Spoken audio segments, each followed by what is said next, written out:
El libro del profeta Nahum tiene solo 3 capítulos, ¿verdad? Y es un libro interesante porque los que discutimos con respecto a Jonás, recordarán que Jonás fue el profeta que obligado llegó hasta Nínive para anunciarles a Nínive la necesidad de arrepentimiento. Nahum es todo lo contrario. Nahum va a profetizarle a Nínive que Dios la va a arrancar y la va a destruir. Obviamente, esto tenemos que verlo dentro de su contexto. Lo vamos a mirar en la noche de hoy hasta donde podamos, con la ayuda del Señor. El libro de Nahum es un libro interesante porque obviamente, como estamos diciendo, contrario al propósito de Dios para con Jonás, en el caso de Nahum, Dios levanta a este profeta para que haga un oráculo contra Nínive. Y desde luego, cuando uno mira el libro de Nahum, dice que es el libro de la visión de Nahum, Nahum de Elcos.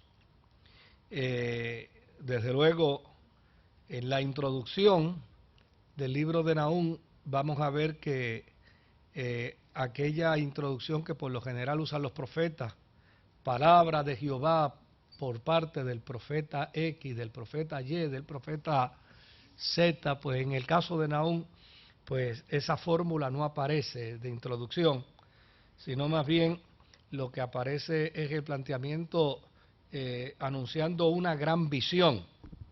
Déjame ubicarme aquí en el libro del profeta Nahum, y desde luego partiendo de esa gran visión es que entonces se descorre el oráculo profético que Nahum proclama contra Nínive. Pero si usted observa, no aparece como en la mayoría de los profetas que dicen palabra de Jehová. Aquí es simplemente profecía acerca de Nínive y libro de la visión que tuvo Nahum de Elcos. Desde luego, a lo que él hace referencia es a una visión. Y el término visión en el contenido profético puede ser una descripción poética como inicia el libro de Nahum, detallada y viva, ¿no? O sea, tomando en cuenta datos muy particulares a quien va ya dirigida la visión. En este caso, pues él dice que es una visión que él tuvo con respecto a Nínive y que como resultado de esa visión, ahora él viene a pronunciar un oráculo, él viene a dar una profecía. Y desde luego,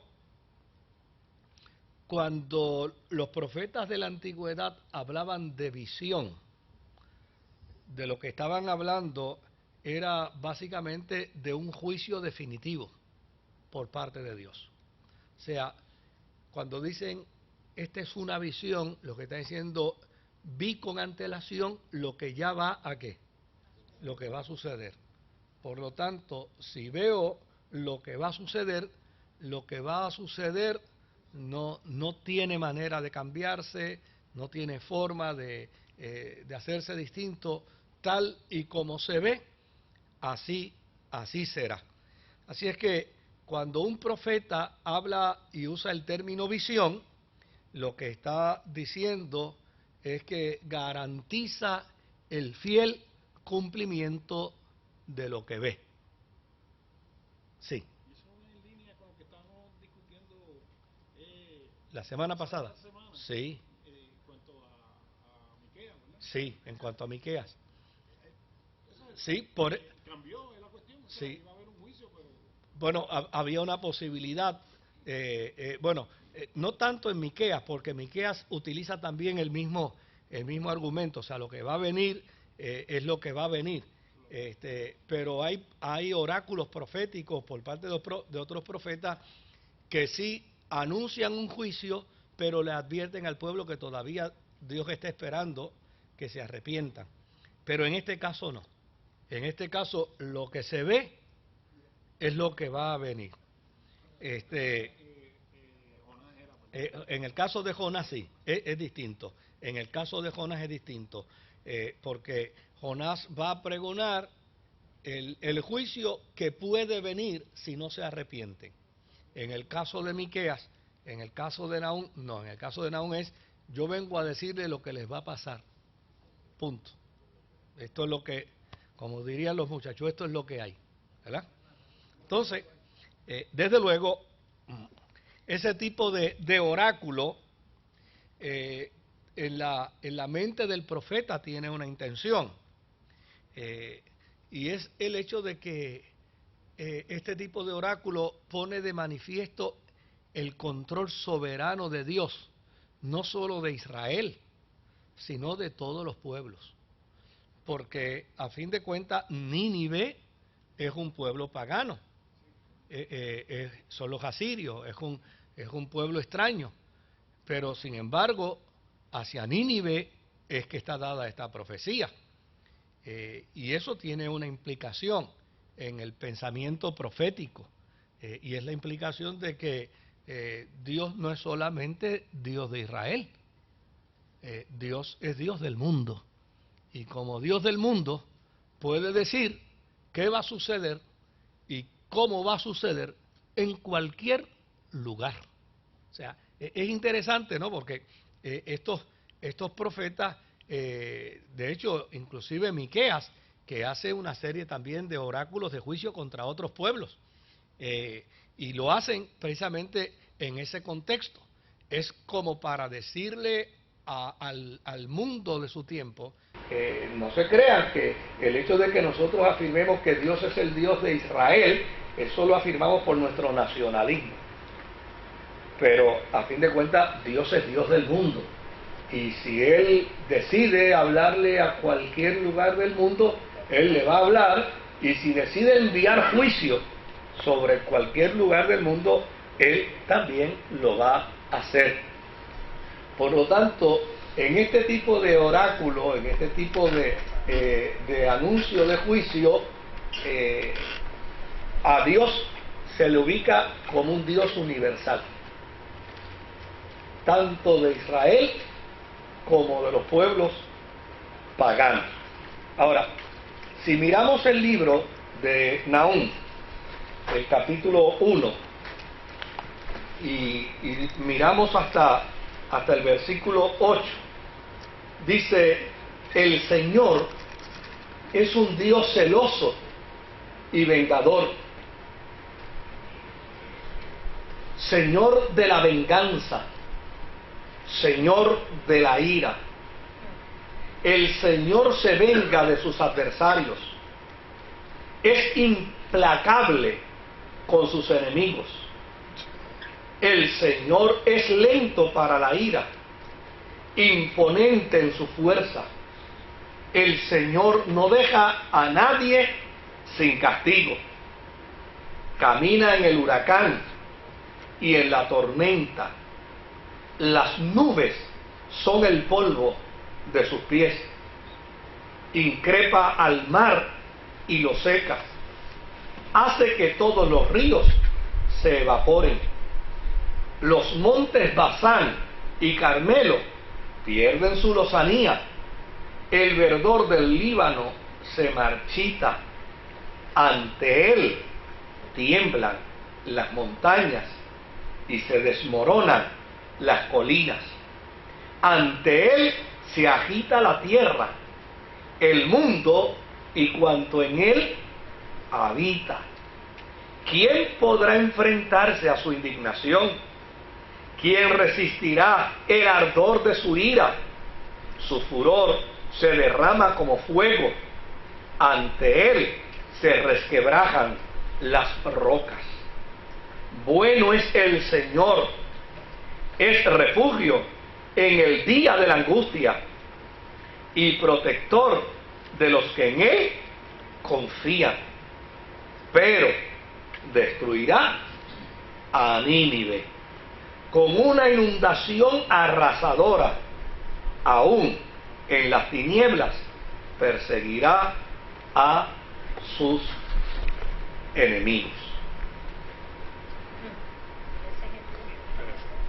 Es un oráculo profético a manera de un canto, como si fuera un canto salmítico, ¿verdad? Usted lo lee y da la impresión como si estuviese dentro de un canto salmítico. Pero dentro de este canto salmítico, el profeta, por un lado, canta el poder de Dios, y por el otro lado, plantea y afirma la justicia soberana de Dios. Desde luego, ante el ojo de un lector que no conoce las Escrituras, Dios puede aparecer aquí como mucha gente a veces lo señala, ¿verdad? Como un castigador, como un Dios violento, como un Dios terrible. Pero si se trabaja dentro del contexto histórico, ¿verdad? Y si se trabaja dentro de los elementos que pueden existir dentro de ese contexto histórico, obviamente el cuadro va a cambiar por completo. Porque precisamente a esta misma ciudad se le había dado ¿qué? Oportunidad. ¿Ya? Ahora, ¿por qué plantea la justicia soberana de Dios? Porque esto es a ojo del profeta. Y a ojo del profeta, desde luego, lo que él demarca o lo que él plantea como soberanía o justicia soberana de Dios, si nosotros no estamos dentro de ese contexto, no lo podemos entender. Pero los asirios era gente extremadamente violenta. Su sistema militar tenía unos códigos escalofriantes. Algo así como lo que han pretendido establecer algunos movimientos fanáticos religiosos, ¿verdad? Que cuando apresan a un enemigo, lo quieren llenar de pavor con ese enemigo todo espectador, y hacen del proceso un proceso como escalofriante, ¿no? Pues los asirios se destacaban de esa forma. Por ejemplo, los asirios habían descubierto una forma para torturar a los cautivos, a los que ellos hacían presos, que era escalofriante. Por ejemplo, le sacaban toda la epidermis, le sacaban toda la piel, era como si lo desnudaran, y después que le sacaban toda la piel, entonces lo exponían al sol. Ese era uno de los orgullos que ellos establecían y planteaban como castigo. Nosotros somos un pueblo duro, el que se meta con nosotros sabe que si lo agarramos va a sufrir. Por el otro lado, otra de las cosas que hacían era, hacían juegos con los cautivos, y el juego estribaba en unos caballeros portadores de lanzas, y el propósito era cómo iba en el caballo la persona montada a caballo. Ahí donde está ese stand estaba el reo, y desde luego era con cuánta precisión se podía introducir la lanza, de tal manera que con la misma habilidad se levantara hacia arriba y luego ver el cuerpo introducirse en la lanza lentamente. O sea, eran castigos escalofriantes, y desde luego los pueblos les aterraban. por una sencilla razón, porque desde luego no el que va a una guerra lleva dos sacos, ¿no? El de ganar o el de perder, y desde luego el gran terror que tenían los pueblos era: ¿y si no les ganamos? Porque si les ganamos y los matamos a todos, pues no hay ningún problema. Pero ¿y si ellos nos vencen? ¿Qué va a pasar con los que quedan? Pues los que quedan se tendrán que enfrentar con esa gran consigna que tenía el ejército asírico: pues nosotros nos encargaremos de hacérsela pasar bien mal. Y de hecho se cuentan cosas horrorosas de la forma y manera como los asirios torturaban. A la luz de este salmo acróstico que leemos en estos primeros versos de Nahum, es que algunos especialistas se han dado a la tarea de poder fechar el documento. Y desde luego dicen que para poder fechar el documento ellos han utilizado el estilo literario del salmo, que es un salmo hebreo, es un salmo acróstico en lenguaje hebreo, y desde luego pues esa forma de hacer salmos en acróstico databa de un tiempo en particular. Y desde luego lo otro que lo lleva es el tipo de reflexión que hay a lo largo de los 3 capítulos de Nahum, que es una reflexión totalmente distinta a los demás libros de los profetas menores. Y partiendo de esa premisa, entonces los especialistas dicen que este libro puede situarse, este documento puede situarse en el siglo VII, en el siglo VII, más o menos en el año 662 antes de Jesucristo. Claro, hay otros que se acercan un poco más, otros que se van un poquito más distantes, pero hay quienes dicen, bueno, entre el 662 hasta el 612, que fue más o menos la fecha cuando Nínive desaparece como consecuencia de la invasión del imperio neobabilónico. Y ahí pues dicen, bueno, pues desde luego tuvo que haberse escrito antes. Ahora, la forma como se describe lo que le va a pasar a Nínive y por lo que le va a pasar, es decir, lo que le va a pasar y por lo que le va a pasar, desde luego pone de manifiesto lo que llama el profeta la soberana justicia de Dios. Pues obviamente uno lo mira acá en frío y dice, Dios mío, pero esta gente tenía que sufrir tanto. ¿Verdad? A lo mejor quien entiende mejor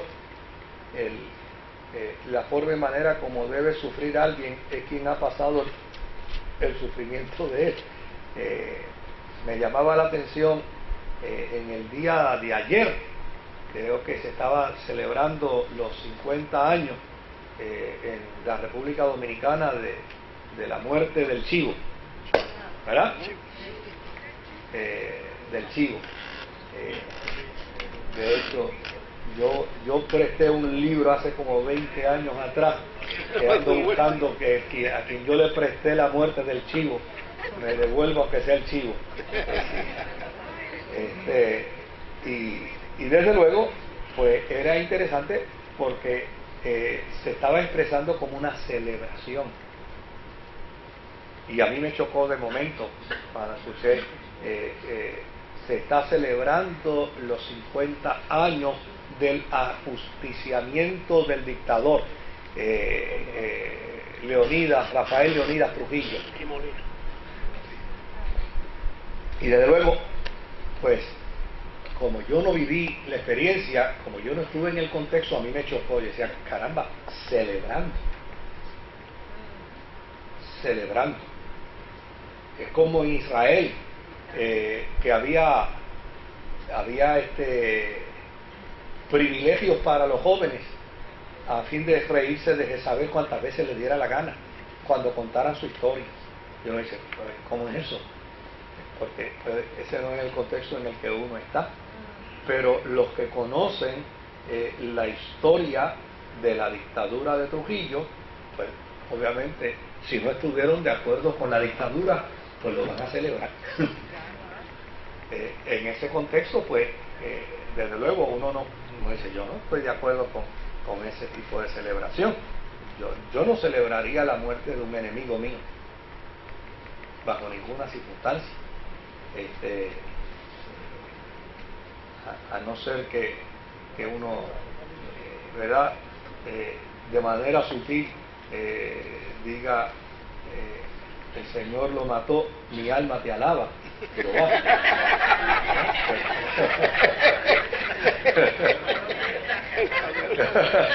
pero en el caso de Nahum, en el caso de Nahum está ese elemento claro, o sea, él lo interpreta como la justicia de Dios, justicia soberana.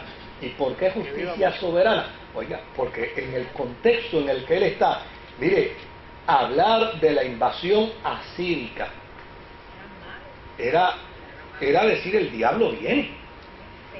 Entonces, que de momento le digan, van a desaparecer, Dios es bueno, Dios es maravilloso, su justicia soberana.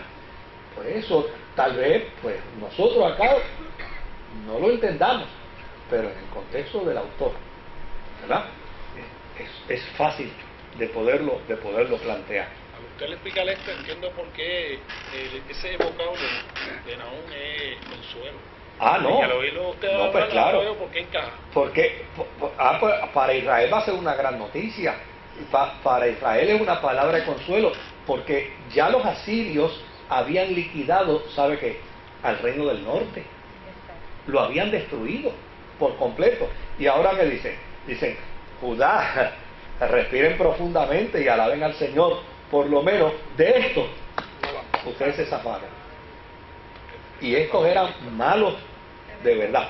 Vamos a ver en el capítulo 2, del versículo 1 al 11, vamos a ver algunas cositas interesantes.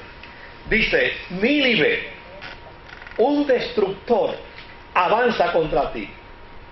Así que monta guardia en el terraplén, vigila el camino, renueva tus fuerzas, acrecienta tu poder. Eso es irónico, ¿no? Porque el Señor restaura la majestad de Jacob como la majestad de Israel.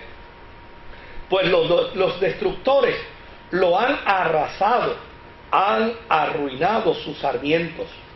Rojo es el escudo de sus valientes, de púrpura se visten los guerreros. El metal de sus carros brilla como fuego, mientras se alistan para la batalla, y los guerreros agitan sus lanzas. Desaforados corren los carros por las calles, irrumpen con violencia por las plazas. Son como antorchas de fuego, como relámpagos y zigzagueantes. Convoca el rey de Nínive a sus tropas escogidas, que en su carrera se atropellan, se lanzan contra la muralla para levantar la barricada, pero se abren las compuertas de los ríos y el palacio se derrumba. Ya está decidido, la ciudad será llevada al exilio. Gimen sus criadas como palomas y se golpean el pecho. Nínive es como un estanque roto cuyas aguas se derraman. Deténganse, deténganse, les gritan, pero nadie vuelve atrás. Saqueen la plata, saqueen el oro, el tesoro es inagotable y abundan las riquezas y los objetos preciosos. Destrucción, desolación, devastación, desfallecen los corazones, tiemblan las rodillas, se estremecen los cuerpos, palidecen los rostros. Y en el capítulo 3, en el verso 1 hasta el verso 3, dice, ay de la ciudad sedienta de sangre, repleta de mentira, insaciable en su rapiña, aferrada a la presa. se oye el chasquido de los látigos, el estrépito de los caballos, de las ruedas, el galopar de los caballos, el chirrido de los carros, la carga de la caballería, el fulgor de las espadas, el centellar de las lanzas, la multitud de los muertos, los cuerpos amontonados, los cadáveres por doquier, en los que todos tropiezan. Note bien que este es un profeta que mediante una visión se está anticipando a unos hechos, y dentro de esa visión está prácticamente diciendo qué cosa, detalladamente, cómo es que Nínive será destruida, qué cosas les va a pasar, cómo van a perder sus riquezas, cómo van a actuar sus mujeres. Este profeta, obviamente, como ya anticipado, lo que estoy diciendo lo vi en una visión, y lo que vi en una visión es porque me adelantaron lo que va a suceder. ¿Verdad? Me dieron un replay de lo que va a suceder. Ya yo vi lo que va a suceder. Así que este autor que escribe, que detalla esta profecía sapiencial, que es el género literario de la misma, va a plantear un lema muy particular sobre Nínive, y es la destrucción inminente de la gran capital. Y lo plantea de la manera siguiente: esa destrucción es un acto exclusivo de Yahvé, que hace justicia aniquilando a Nínive y salvando al pueblo elegido. Ahora, fíjese que Judá va a ser presa más adelante ¿de qué? De Babilonia. ¿Qué fue lo que lo Pero ahí está.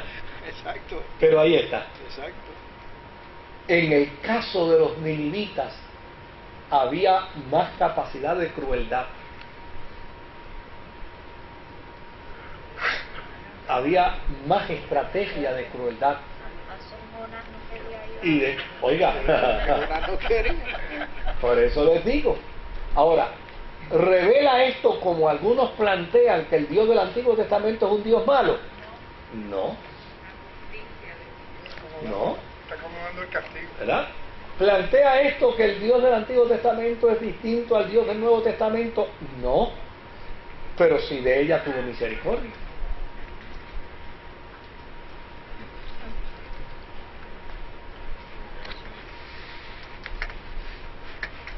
De hecho, vamos a volver a leer, porque como este es un libro pequeño, yo creo que lo podemos prácticamente despachar hoy mismo. ¿Y cuánto tiempo pasó desde Nínive, de Jonás a... Ya mismo vamos a entrar ahí. Se puede. Ya mismo vamos a entrar. Sí. Pues claro. Anteriormente. Pues ya mismo, pues ya hemos dado alguna explicación de eso, ya mismo entraremos a más detalle. ¿Verdad? Ahora, fíjese cómo comienza. Ya mencionamos que la profecía comienza con un himno, con un canto.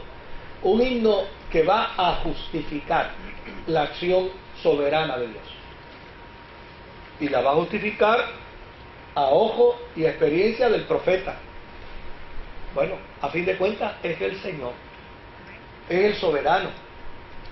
Y es el Señor que cuando decide tomar una acción sobre un pueblo pagano, no consulta a los dioses de ese pueblo, porque los dioses de ese pueblo no existen. Por eso a veces yo escucho a algunas personas que dicen Dios es Dios sobre todos los dioses, y yo no creo que Dios sea Dios sobre todos los dioses. Dios es el único Dios. O sea, Eso de que Dios sobre todos los dioses, a mí no me hace ningún sentido. Si digo que Dios es Dios sobre todos los dioses, estoy reconociendo que hay otros que hay otros dioses, ¿verdad? No, para mí lo más sentido es que Dios es el único Dios. Sí. Para este profeta, desde luego, él comienza su documento profético con un canto donde va a señalar con tranquilidad, mira, el Señor, el Dios único que existe, cuando toma una decisión no le pregunta a nadie ni consulta con nadie, simplemente él decide, y soberanamente él decidió, como dice el verso 3 del capítulo 1, no dejar a nadie sin castigo si se lo merece. Así es que, como consecuencia de ello, de manera inmediata, empieza a relatar la destrucción de Nínive. En el verso 8 del capítulo 1, Nínive será destruida con una inundación arrasadora. Aún en las tinieblas perseguirá a sus enemigos. ¿Qué traman contra el Señor? Él desbaratará sus planes. La calamidad no se repetirá. Serán consumidos como una paja seca, como espinos enmarañados, como borrachos ahogados en vino. Tú, Nínive, engendraste al que trama el mal contra el Señor, al infame consejero. Así dice el Señor: aunque los asirios sean fuertes y numerosos, serán arrancados y morirán. Y a ti, Judá, aunque te he afligido, no volveré a afligirte. Voy a quebrar el yugo que te oprime. Voy a romper tus ataduras. Pero acerca de ti, Nínive, el Señor ha decretado: no tendrás más hijos que perpetúen tu nombre. Extirparé de la casa de tus dioses las imágenes talladas y los ídolos fundidos. Te voy a preparar una tumba, porque eres una infame. Miren, ya se acerca por los montes el que anuncia las buenas nuevas de victoria, el que proclama la paz. Celebra tus peregrinaciones, Judá, paga tus votos, porque no volverán a invadirte los malvados, pues han sido destruidos por completo. Nínive, un destructor avanza contra ti, así que monta guardia en el terraplén, vigila el camino, renueva tus fuerzas y acrecienta ¿qué? Acrecienta tu poder. Ahora, ¿qué invitación está haciendo aquí el profeta a Judá?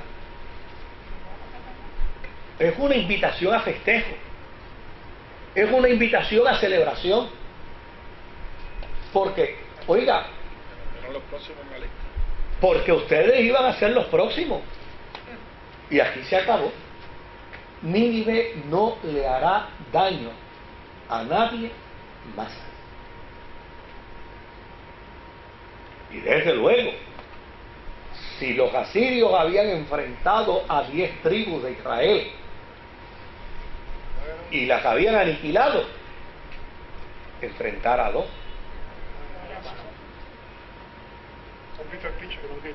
Eso era una décima parte de un ejército. O sea, pero Dios siempre tiene entonces, ¿se imaginan ustedes cómo estaría temblando Judá? El terror que tendría Judá.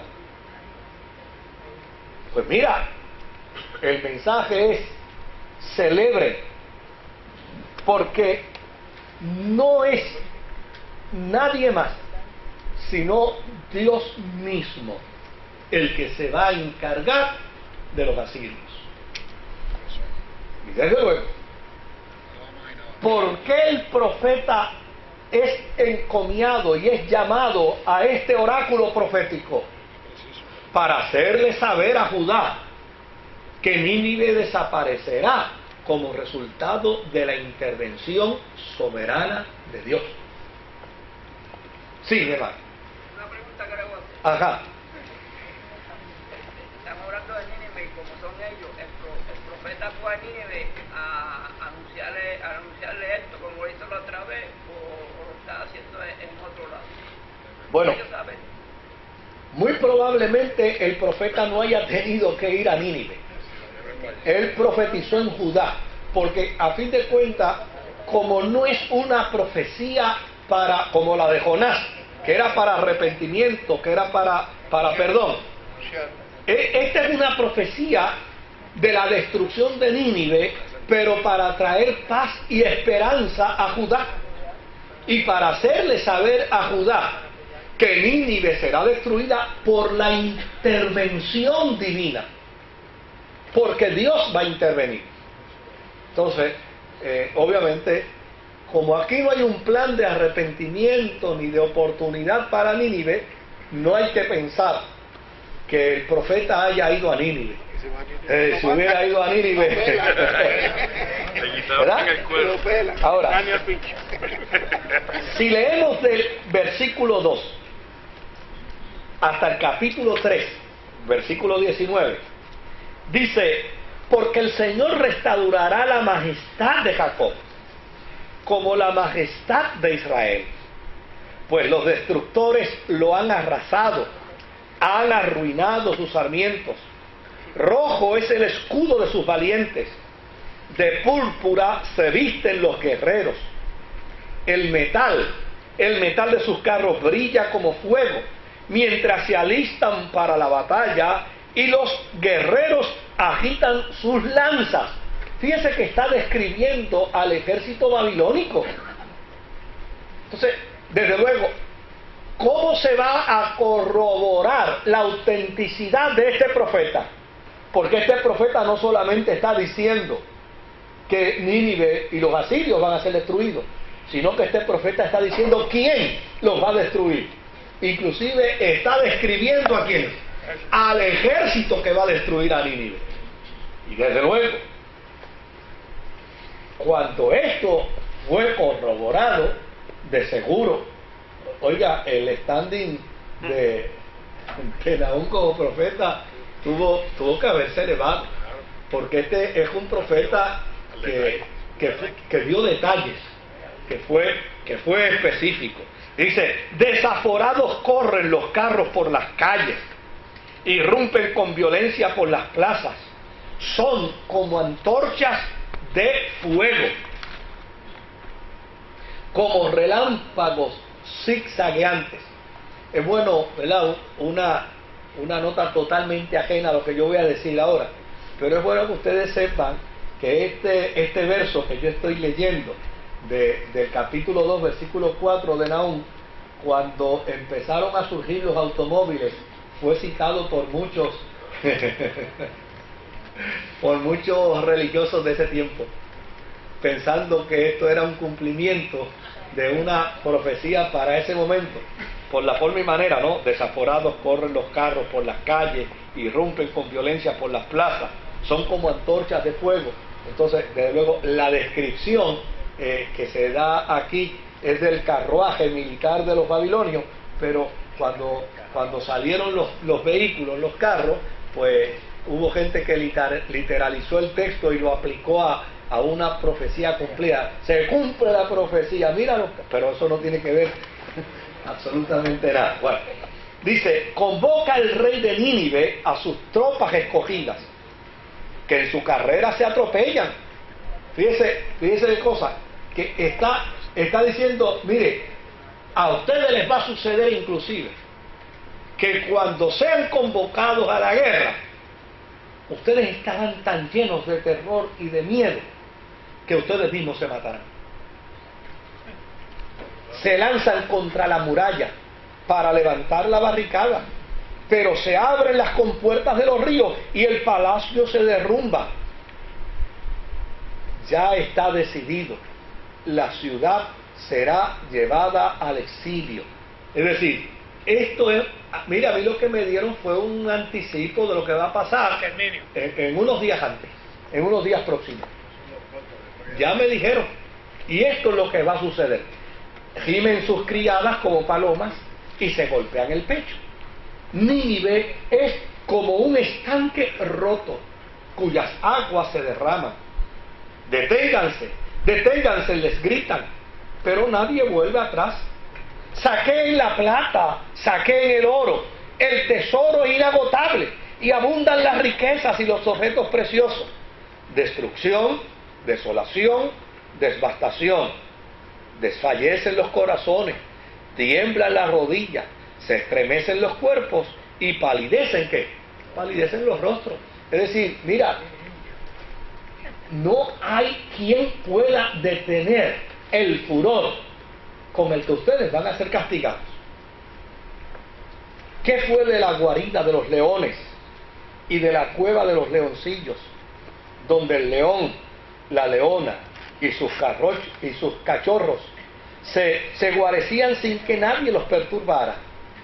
¿Qué fue del león que despedazaba para sus crías y estrangulaba para sus leonas, que llenaba de presas su caverna y de carne su guarida? Pero ahora yo vengo contra ti, afirma el Señor omnipotente. Reduciré a cenizas tus carros de guerra y mataré a filo de espada a tus leoncillos. Pondré fin en el país a tus rapiñas y no volverá a oírse la voz de tus mensajeros. Ay de la ciudad sedienta de sangre. Mire qué descripción. Repleta de mentira, insaciable en su rapiña, aferrada a la presa. Oiga, cuando esta gente agarraban a alguien cautivo, esta es la descripción más fiel. Se oye el chasquido de los látigos, el estrépito de las ruedas, el galopar de los carros, la carga de la caballería, el furor de las espadas, el centellar de las lanzas, la multitud de los muertos, los cuerpos amontonados, los cadáveres por doquier, y en los que todos tropiezan, y todo por las muchas prostituciones de esa ramera de encantos salameros, de esa maestra de la seducción. Engañó a los pueblos con sus fornicaciones y a los clanes con sus embrujos. Aquí estoy contra ti, afirma el Señor Todopoderoso. Te levantaré la falda hasta la cara. ¿Verdad? Para que las naciones vean tu desnudez y los reinos descubran tus vergüenzas. Te cubriré de inmundicias, te ultrajaré y te exhibiré en público. Todos los que te vean huirán de ti y dirán: Nínive ha sido devastada. ¿Quién hará duelo por ella? ¿Dónde hallaré yo quien la consuele? ¿Acaso eres mejor que Tebas, ciudad rodeada de aguas, asentada junto a las corrientes del Nilo, que tiene al mar por terraplén y a las aguas por murallas? Cus y Egipto eran su fuerza ilimitada, Fut y Libia eran sus aliados. Con todo, Tebas marchó al exilio, fue llevado al cautiverio, a sus hijos los estrellaron contra las esquinas de la calle, sobre sus nobles echaron suertes, encadenaron a su gente ilustre. También tú, Nínive, te embriagarás y te embotarán tus sentidos. También tú, por causa del enemigo, tendrás que buscar refugio. Todas tus fortalezas son higueras, cargadas de brevas maduras. Si las sacuden, caen en la boca del que se las come. Mira, al enfrentarse al enemigo, tus tropas se portan como mujeres. Las puertas de tu país quedarán abiertas de par en par, porque el fuego consumirá tus cerrojos. Abastécete de agua para el asedio. Refuerza tus fornicaciones, métete al barro, pisa la mezcla y moldea los ladrillos, porque allí mismo te consumirá el fuego y te exterminará la espada. Como larva de langosta te devorará. Multiplícate como larva, reprodúcete como langosta. Aumentaste tus mercaderes más que las estrellas del cielo. Tus dignatarios son como langostas y tus oficiales como insectos que en días fríos se posan sobre los muros, pero que al salir el sol desaparecen y nadie sabe dónde hallarlos. Rey de Asiria, tus pastores están amodorrados. Tus tropas escogidas se echaron a dormir. Tu pueblo anda disperso por los montes y no hay quien los reúna. Tu herida no tiene remedio, tu llaga es incurable. Todos los que sepan lo que te ha pasado celebrarán tu desgracia, pues ¿quién no fue víctima de tu constante maldad? Yo creo que este es un oráculo que si no lo miramos dentro de su contexto mete miedo, ¿verdad?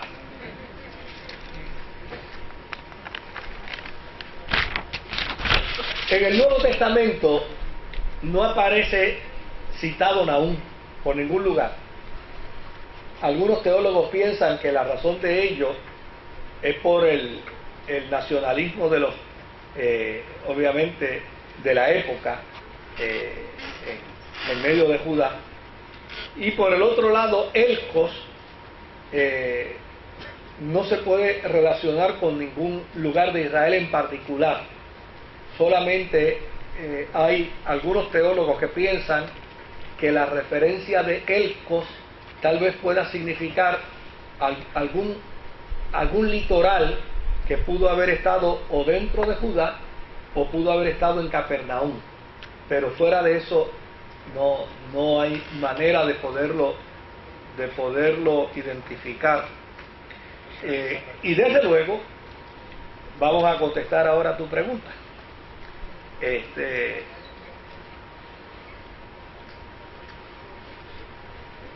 ¿Qué pasó con Nínive? ¿Qué pasó con los asirios?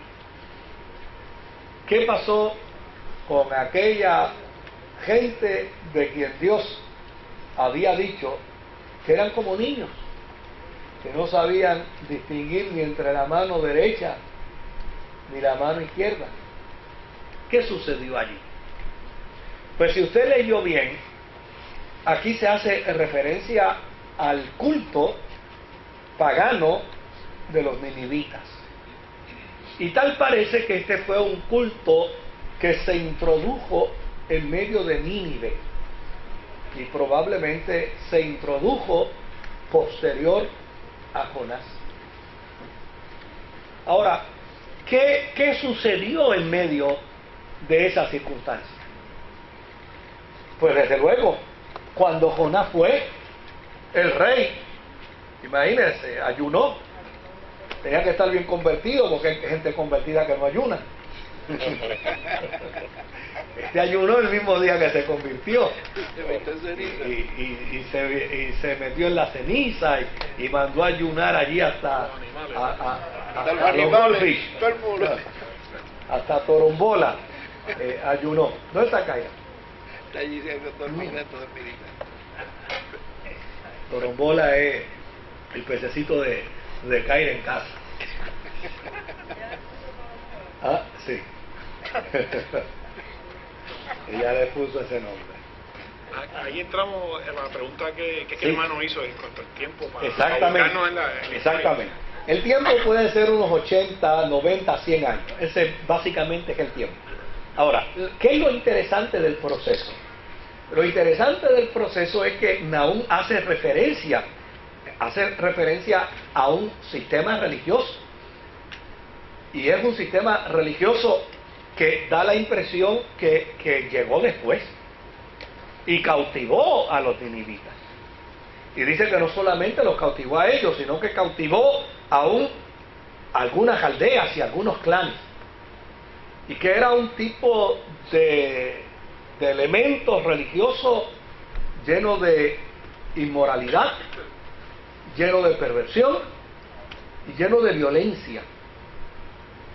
Tal parece que este pueblo en un momento dado conoció a través de Jonás al Dios de Israel, se arrepintieron, pero cometieron un error garrafal, y fue que no comunicaron a los hijos y a los nietos y a los bisnietos su relación con Dios, su encuentro con el Dios de Jonás. Llana y sencillamente la experiencia fue una experiencia temporal que vivió en una generación, pero desde luego esta generación no cultivó una experiencia de relación con el Dios que le salvó. Yo creo que esto tiene un mensaje bien interesante, ¿verdad? Y demarca un planteamiento bien interesante, porque a fin de cuentas esta gente pues simple y llanamente escucharon, se arrepintieron. Jonás se fue agallado, no regresó a darle seguimiento a sus discípulos. De Israel no vino nadie a atenderlos, y a la larga la experiencia que ellos vivieron con Jonás desapareció.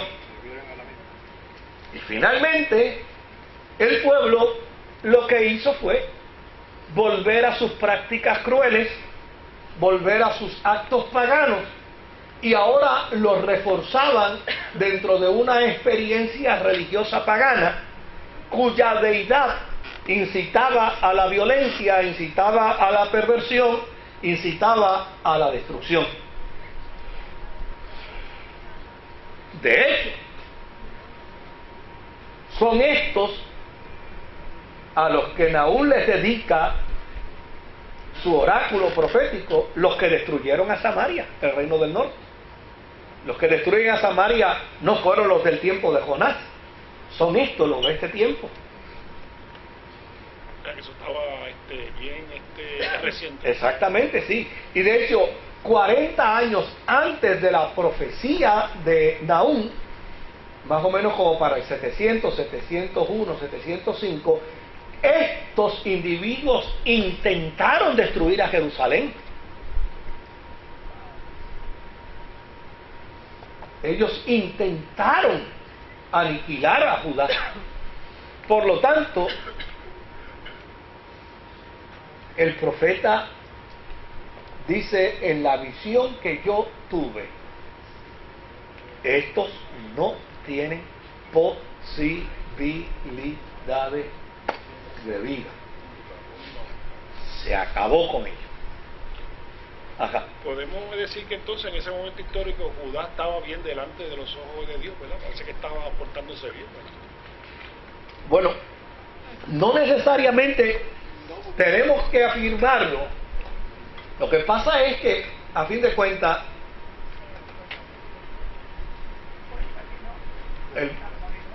el padre, a la hora de castigar a su hijo, debe escoger qué tipo de castigo va a dar, ¿verdad? No puede ser un castigo que maltrate, que lacere. Tiene que escoger un castigo que discipline, ¿verdad? Que lleve a introvisión, que lleve a autorreflexión, pero no puede ser un maltrato. Los ninivitas no sabían castigar para disciplinar. Los ninivitas castigaban para destruir, para aniquilar. Pero que las otras 10 tribus pasaron por eso. Por eso, sí. Entonces, ¿qué sucede? Judá no va a pasar por eso. Dios no lo va a permitir. En alguna medida es probable que haya un...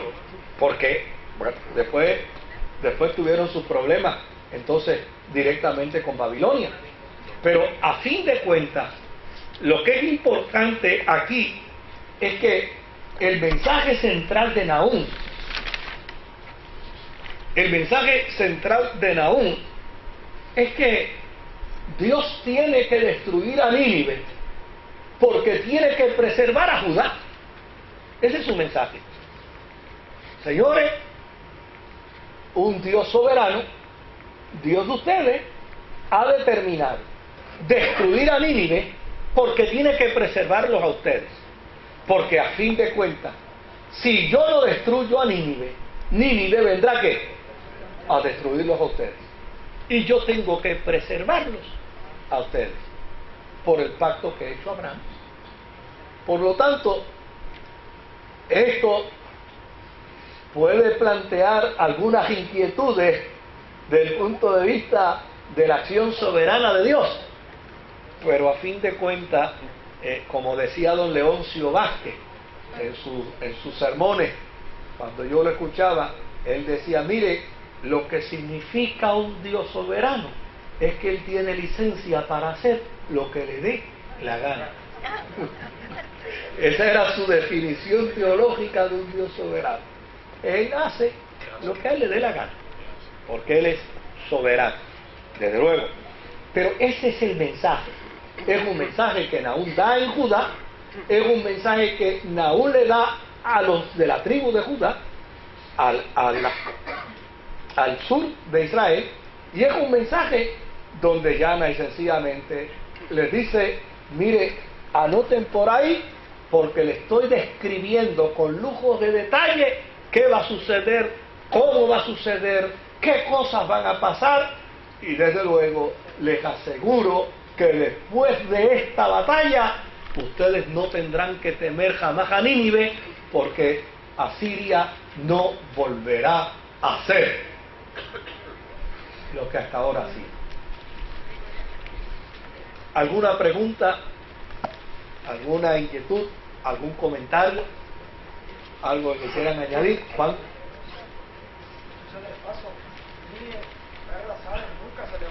Nunca más. Nunca más, nunca más.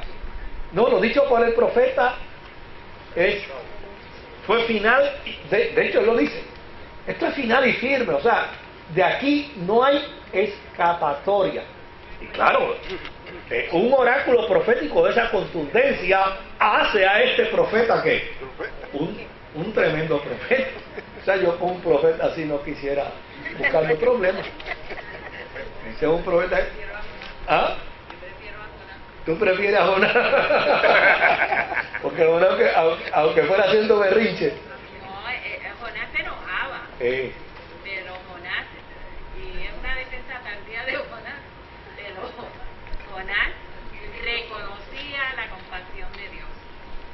Sí, claro. Aún es el profeta de la teología de la historia que no reconoce que Dios tiene ninguna compasión contra él. Sí, no.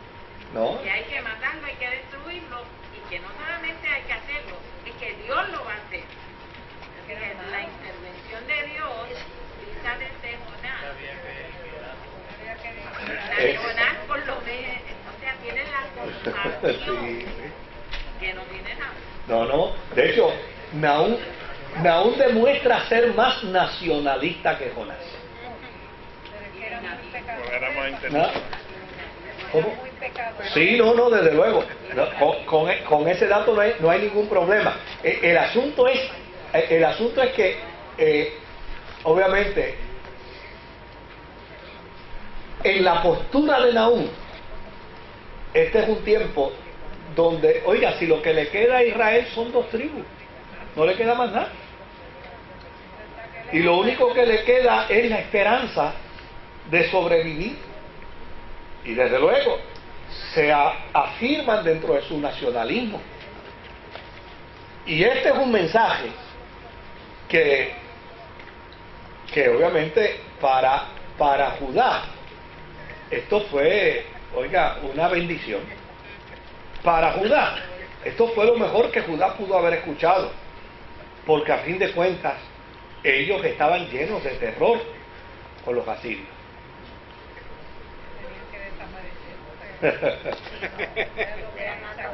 Ajá, adelante.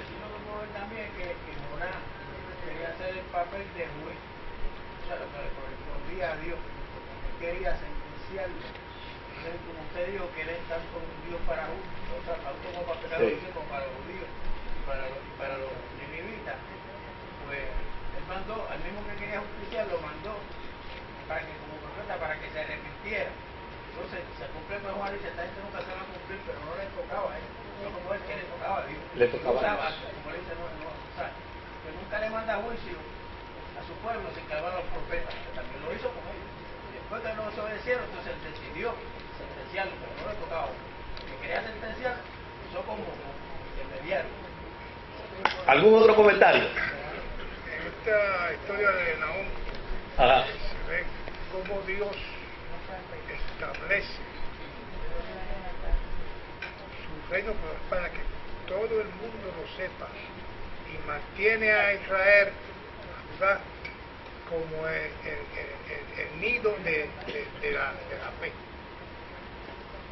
Por eso es que nunca desaparece Judá en toda la historia de Dios, porque es el pueblo que va a decir, aquí está Dios, a todos los demás que no han acatado a Dios. Amén. ¿Algún otro comentario? ¿Ah? Pues la semana que viene vemos a Habacuc.